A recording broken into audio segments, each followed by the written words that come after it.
Ration है और medicine हैं जो कि सबसे ज़्यादा इम्पॉर्टेंट है।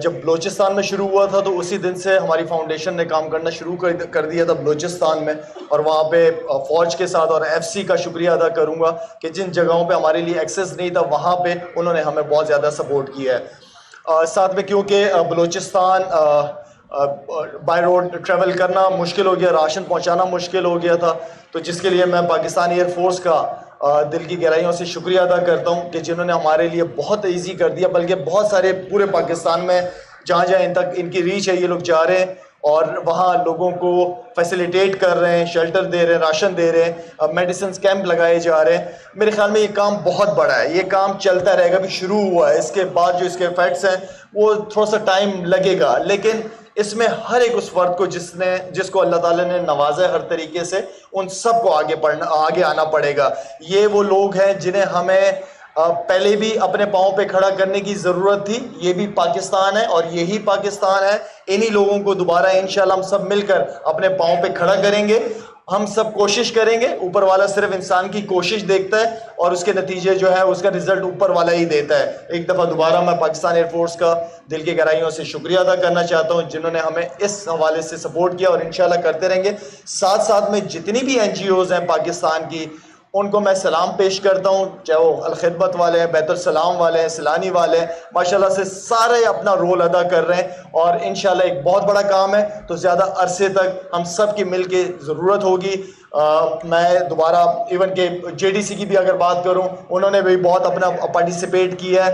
मैं सिर्फ मेरी ये ख्वाहिश है कि जितनी भी NGOs हैं अगर मिल के काम करेंगे तो गोल जो है वो अचीव करना ईजी हो जाएगा हम सब के लिए। Thank you so much.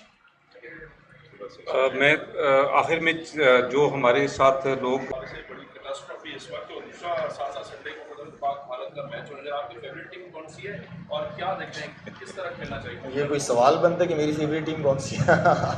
Pakistan मेरी फेवरेट टीम है और रहेगी। देखिए, जो पाकिस्तान टीम का अगर आप स्पिन बॉलिंग ले लें, आप फास्ट बॉलिंग ले लें, बैटिंग ले लें, माशाल्लाह से मैं समझता हूँ कि कोई एक्सक्यूज़ बनता नहीं है कि हम क्यों हारे। हर किस्म की स्किल्स इस वक्त टीम के अंदर हैं, प्लेयर के अंदर हैं। लास्ट मैच की जीतने की वजह से बहुत फ़ायदा हुआ। इंशाल्लाह लेवल 1-1 होगा। शाहिद की डिसअपीयरेंस जो हुई तो उससे बड़ा ये हो रहा था कि पाकिस्तान टीम को सेट पर पहुंचेगा, लेकिन हमारी माशाल्लाह बॉलर्स ने बड़ा अच्छा परफॉर्म किया और उन्होंने शो किया। शाहिद अपनी जगह जाहिर है उसकी अहमियत है, लेकिन हमारे दूसरे बॉलर्स को भी कैसे अप्रिशिएट करेंगे? वेल, मेरे ख्याल में देखिए अपॉर्चुनिटीज़ मिल रही हैं प्लेयर्स को, इसलिए कि बेंच पे काफ़ी अरसे से प्लेयर्स बैठे हुए थे जिन्हें चांस नहीं मिल रहा था, उन्हें मिला। एक बड़े इवेंट के अंदर चांसेस मिले और उन्होंने प्रूव करके दिखाया है। लेकिन एक मैच, 2 मैच नहीं, पूरा इवेंट है। हम चाहते हैं कि इंशाल्लाह एशिया कप का फाइनल जीत के पाकिस्तान टीम वापस आए। अच्छा जी, आपने अभी कोई बात की कि अभी सफर शुरू हुआ है, तो एशिया कप एक सफर है। हमारा टारगेट तो वर्ल्ड कप है, इंग्लैंड आएगा, उसके बाद न्यूजीलैंड आएगा, उसके हवाले से क्या फोकस करते हैं? मेरे ख्याल से क्रिकेट अच्छा, कोशिश करेंगे थोड़ा सा, इसलिए कि ये उससे बड़े मसले के लिए हम लोग यहाँ पे सारे खड़े हुए हैं। इंशाल्लाह उम्मीद करते हैं पाकिस्तान से कि वो अपना अच्छा परफॉर्म करेगा। यही तैयारियां, इंग्लैंड की टीम भी आ रही है, अच्छी बात है कि पूरी स्ट्रेंथ के साथ आ रही है। एक बहुत अच्छी तैयारी पाकिस्तान इंग्लैंड की वर्ल्ड कप से पहले होगी। साहब, पाक फजाइया इस वक्त तक जो है बहुत दुरुस्त काम करें, पाक फौज का हमेशा किरदार होता है। इस वक्त खुसूसी तौर पर आप लोगों को किस चीज़ की ज़रूरत है, और दूसरा शायद आपकी जो फाउंडेशन है वो कहाँ काम करे, आपको किस चीज़ों की ज़रूरत है अवामी सतह से? जी, अभी तक हमने जो असेस किया वो मैंने पिछली बार बताया था कि ये 3 चीज़ें हैं बेसिक जो सबको ज़रूरत है। वो है शेल्टर, फूड और हेल्थ, जो कि मेडिसिन हैं। अभी फूड और हेल्थ का इतना इशू नहीं है, वो हमारे पास बहुत सारे डोनर्स आ गए हैं, वो हमें सपोर्ट कर रहे हैं। लेकिन जो टेंट्स हैं उनकी शदीद कमी है। अनफॉर्चुनेटली पाकिस्तान में इतनी कैपेसिटी नहीं है कि उतने ज़्यादा टेंट्स प्रोड्यूस हो सकें यहाँ पे, तो इस वजह से वो उसके बड़ा वो ज़्यादा हमें फेस करना पड़ा। लेकिन अगर जहाँ से टेंट्स अगर मुमकिन हो सके तो वो बहुत ज़्यादा, क्योंकि तकरीबन इस वक्त 7-8 लाख के करीब फैमिलीज़ हैं जो कि ओपन में हैं, तो उनको एक शेल्टर चाहिए। वो जब तक टेंट नहीं होगा तो वो शेल्टर प्रॉब्लम उनको मिल नहीं सकेगा। आपकी फाउंडेशन कहाँ का काम करेगी? हमारी फाउंडेशन जी बलूचिस्तान हमारा में शुरू हुआ था काम, वहाँ से सिंध के अंदर काम शुरू हो गया हमारा, और हमारे लिए कोई चीज़ प्रॉब्लम नहीं थी। असल जो था वहाँ पे एक्सेस पहुँचना, वो हमें पाकिस्तानी एयरफोर्स की तरफ से वो सपोर्ट मिली है, और इंशाल्लाह करते रहेंगे सारे मिलके। देन वो मेन हमारा जो इशू था वो एक्सेस था, वो अल्हम्दुलिल्लाह हो गया। तरीका भी रहेगा कि क्योंकि आप पीएफ ऑपरेशन करिए, मतलब पीएफ भी कर सकती है क्योंकि जो रोड्स हैं, रास्ते हैं, वो बंद हैं। बलूचिस्तान में आपने कितना कवर कर लिया है, कितने परसेंट कवर कर लिया है, और बलूचिस्तान में कितना परसेंट रहता है कि वहाँ पे अभी रिलीफ ऑपरेशन होना है? सिंध कितना परसेंट कवर हो चुका है, और सिंध में भी ऐसे कौन से इलाके हैं जहाँ पर आप कर रहे हैं और वहाँ पर पहुँचना होगा? जी, मैं सबसे पहले बलूचिस्तान का बता देता हूँ। बलूचिस्तान में 3 मेजर इफेक्टेड एरियाज़ हैं।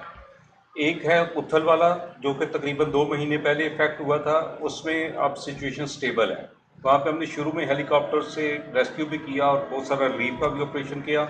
वहाँ पे अब काफ़ी लोग सेटल्ड हैं। दूसरा जो उनका एरिया इफेक्ट हुआ, जो कि अभी तक इफेक्टेड है, वो है कोयटा और उसके नॉर्थ में जो पशीन, किला सैफुल्ला, किला अब्दुल्ला और ये सारे एरियाज़ हैं। यहाँ पे हमने जो हमारे पास जो एयरबेस है वो कोयटा एयरबेस मेन हब है, जहाँ से हम ये सारा रिलीफ गुड्स वहाँ पे ट्रांसपोर्ट करते हैं, वहाँ से आगे डिस्ट्रीब्यूशन हो रही है। अब कवरेज का अंदाज़ा करना बड़ा मुश्किल है, ये इट इज़ नॉट पॉसिबल कि हम उसको कर सकें, लेकिन ये है कि अभी तक जितने हमने क्योंकि पाकिस्तान आर्मी बहुत ज़्यादा वहाँ काम कर रही है, इसी तरह कुछ ये वेलफेयर ट्रस्ट हैं, NGOs हैं, तो ये सारी बलूचिस्तान गवर्नमेंट है, तो ये सब लोग अपनी अपनी मकदूर पर कोशिश कर रहे हैं। मेरा ख्याल में इंशाल्लाह ताला ये काफ़ी एरियाज हम कवर कर लेंगे। तीसरा जो इफेक्टेड एरिया है वो है झलमगसी और इस साइड वाला, ये इस वक्त बिल्कुल कट ऑफ है, यहाँ पे कोई रोड नहीं है। यहाँ पे हम अपने शहबाज बेस के थ्रू इसको कवर कर रहे हैं। यहाँ कराची से डेली 2 से 3 C-130 और उसके अलावा जो हमारा नूर खान में मेन हब है एयरफोर्स का, वहाँ से भी तो डेली वहाँ पे 4 से 5 C-130 का लोड जा रहा है, और एक C-130 में तकरीबन 16 टन सामान आता है। तो आप ये देखें, ये वहाँ पहुँचते हैं और एक दिन के अंदर ये सब डिस्ट्रीब्यूशन की हो रही है। ऐसे एरिया जो बिल्कुल वहाँ पे कट ऑफ हैं, वो हमने अपने जो हमारे सर्वेलेंस के रिसोर्सेज हैं उनके थ्रू हमने वहाँ पे उनको आइडेंटिफाई किया और हेलीकॉप्टर से वहाँ पे अब हम ड्रॉप कर रहे हैं। और हमारी अभी इस वक्त हेलीकॉप्टर्स की मैक्सिमम जो एफर्ट है वो उसी एरिया में ऑपरेट कर रही है। उसमें आर्मी भी हमारे साथ, उनके हेलीकॉप्टर्स भी हैं और ये भी हैं, शामिल है एयरफोर्स के हेलीकॉप्टर्स भी। तो ये सब लोग वहाँ पे, तो ये कहना मुश्किल है कि कितनी परसेंटेज कवर हुई है, लेकिन मेरा ख्याल में कि काफ़ी काम हो रहा है और काफ़ी काम करने की ज़रूरत है। मैं ये नहीं कहूँगा कि हर एक को नेचुरली हर एक तक पहुँचना, क्योंकि सिंध इटसेल्फ बहुत बड़ा प्रोविंस है, पॉपुलेशन बहुत ज़्यादा है। बलूचिस्तान का एरिया बहुत ज़्यादा है, वहाँ पॉपुलेशन इतनी नहीं है लेकिन एरिया बहुत ज़्यादा है जो इफेक्टेड है। तो ये सारे डिस्टेंसेस को कवर करना थोड़ा सा टाइम लगता है। तो इंशाल्लाह ताला मेरे ख्याल में अनदर 5-10 डेज थोड़ी सी बेहतरी आ जाएगी। एयरफोर्स जो है वो सिंध में ज्यादा फोकस कर रही है। मेरा मतलब है कि सिंध में उसको ज्यादा काम करना पड़ रहा है। बलूचिस्तान में क्योंकि जो रोड नेटवर्क है बलूचिस्तान का बिल्कुल तबाह हो गया है, और जो सिंध का अपर सिंध है वहाँ पर भी अभी तक जो जमीनी रास्ते हैं वो मुनक़ता है। तो आपको कहाँ पर ज्यादा एफर्ट करना पड़ रहा है? सेकेंड चीज, अच्छा, आपको क्या लगता है कि ये रिलीफ और रेस्क्यू का जो ऑपरेशन है इसमें कितना टाइम लगेगा, फिर उसके बाद जो वहाँ पे तामीर ना हो उसके बाद शुरू होगा? अच्छा, एयरफोर्स की अगर मैं ओवरऑल बात करूं तो हम नॉर्थ से लेके जो कि स्कर्दू, गिलगित, ये एरिया भी, कलाम वगैरह सारे इफेक्टेड थे। यहाँ से फिर पिशावर वाली साइड पे, फिर नीचे आप आ जाएँ सदर्न पंजाब बहुत इफेक्टेड है, रोजान वहाँ पे हमारा एक अलहदा ऑपरेशन चल रहा है। लेकिन ये चूँकि हमारी 3 कमांड्स हैं डिफरेंट, जो कि फील्ड कमांड्स हैं जो इनको लुक आफ्टर कर रही हैं। मेरे जो कमांड का एरिया है वो बलूचिस्तान और सिंध है, तो इसको हम कंप्लीट इसकी कवरेज कर रहे हैं। तो एयरफोर्स ओवरऑल देखें तो ओवरऑल बहुत ज़्यादा क्वांटम है, लेकिन एक्चुअली सबसे ज़्यादा जो इफेक्टेड प्रोविंस है वो सिंध है और उसके बाद बलूचिस्तान है। पंजाब में चूँकि सिर्फ सदरन पंजाब का एक कुछ एरिया, ये रुझान वगैरह वाला जो एरिया था ये इफेक्ट हुआ, बाकी एरियाज उस तरह से इफेक्ट नहीं हुए क्योंकि फ्लड्स नहीं आई, ये बारिश का पानी है ज़्यादा। शायद आपसे क्वेश्चन है, शायद तो मेरे ख्याल से मैं गुजारिश करूंगा कि लाइट की कमी की वजह से क्वेश्चन ये कि जब कश्मीर का इशू आया था, कश्मीर तक गैर कुदरती आफत थी, आपने बड़ा बढ़ चढ़ के उसमें काम किया, और भी लोग थे, आपको बड़ा एक्सपीरियंस है। इस दफ़ा जब सलाम आया, इस मरतबा भी ये देखा जा रहा है कि वॉलंटियर्स को बड़ा इशू है। जब यादी सरगर्मियाँ होती हैं तो कुछ लोग होते हैं, स्नैचिंग वगैरह होती है, इससे वॉलंटियर्स बड़े डिस्टर्ब होते हैं। तो आप क्या कहते हैं इस हवाले से? मेरे ख्याल में देखें, असल चीज़ ये है कि कौन मैनेज कर रहा है। हमारा जो काम है बलूचिस्तान और यहाँ पे वो आर्मी के साथ हैं, उन्हें एरियाज़ पता है, उन्हें पता है कि सामान किस तरह डिस्ट्रीब्यूट करना है, कोई सियासी एंगल नहीं होता उनका।